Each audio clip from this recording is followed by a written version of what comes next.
Ассалаумағалейкум. Бір Джейло деген кепті ғой. Дженнифер Лопес. Айтам да. Өнер ордамыз не болды? Киелі сахнамыз не болды?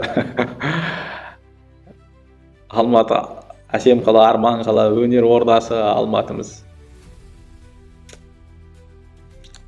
Бір жалаңаш 60-ға келген кемпір келіп, 4 купальнигін ауыстырып, сайқалдап, онымен қоймай, әр билетін 180, 200, 300 мыңға сатып, 2 сағатта 4 купальникпен 5 миллиард ақша тауып кетіпті. Ой, бармай, 25 мың адам соның жалаңаш тәнін көруге барыпты, билетін сатып алып дейді. Сенбейін десең, болған нәрсе. Сенейін десең, бұл алай десең да, бұл қалай.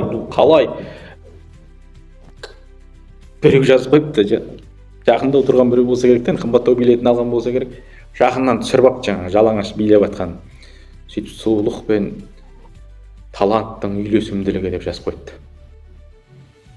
Ой, пырмай, сұлулық пен таланттың үйлесімділігі. Оның жалаңаш тән бұраңдатып билегенде жатыр екен. Демек, біздің талғам сондай болып тұр ғой. Біздің талғам, біздің қажеттілігіміз сол болып тұр да.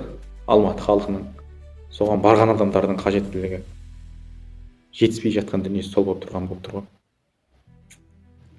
Аман болыңыздар енді, қайтеміз. 5 миллиард деген әшейін артық ақшалар шығар біреудің. Біздің ауылда бір кісі болған ше, базарға барып малын сатқан ғой. Сөйтіп карта ойнағанда ақшаға ұтылып қалған ғой.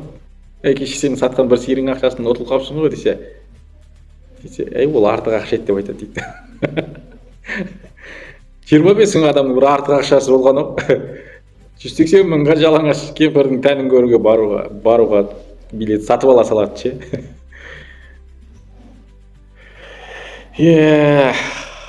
Мейлі.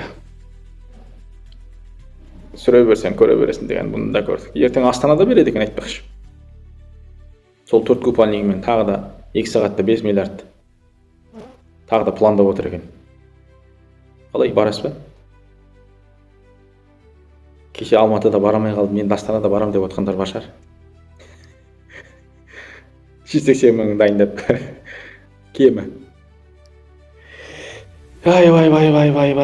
Біздің қазақтың халық артистері қаншама біздің әпшелеріміз, тәтелеріміз концерт өткізем деп алдын ала стилистпен жұмыс істеп, қаншама мың теңгесіне көйлек тіктіріп, киелі сахнамызға әжептәуір болып шығайық деп пәленбаймен шығындалып сахнаға шығады. Сондағы шыққандағы билеттер бұндай қымбат болмайды ше. Неге сіздер адасып жүр екенсіздер? Просто 4 купальник сатып алып шыға салуларыңыз керек. Зато 180 мың кем билет сататын едіңіз. Қазақстан рұқсат береді екен ғой бұндайға. Қазақтар шөлдеп отыр екен бұндайға. Енді басқа не дейміз? Басқа не айтамыз? Енді Астанаға да барыңыздар, көріңіздер. Мүмкін басқа 4 купальник киетін шығар. Аман болыңыздар. Ассаламу алейкум ва рахматуллахи ва баракатух.